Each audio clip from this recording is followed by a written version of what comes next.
Les archéologues bichonnent leurs nouvelles trouvailles. Depuis 3 semaines, ils étudient l'imposant socle de pierre et le pied de la colonne romaine.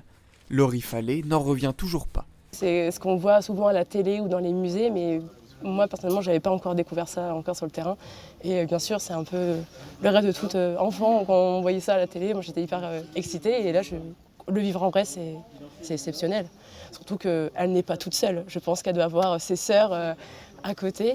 À Soissons, on est habitué à trouver des vestiges de l'époque romaine, comme en 2023 avec cette vaste villa. C'était à quelques mètres seulement de l'emplacement de la colonne.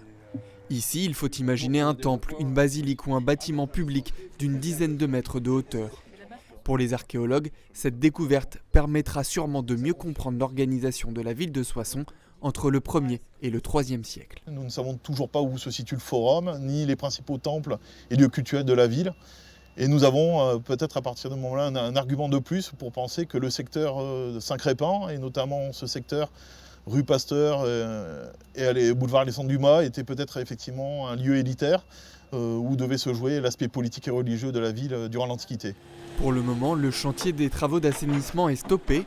Il faut encore creuser autour pour trouver ou non le reste de l'édifice. On peut avoir encore quelque chose d'assez exceptionnel conservé sous ce bitume en présence. Donc effectivement, on espère trouver de nouveaux vestiges fabuleux. À terme, le but est que la colonne soit visible par les habitants. Ça va rester dans le quartier, au carrefour qui est juste derrière nous, là, au niveau de Hugo et le boulevard Pasteur.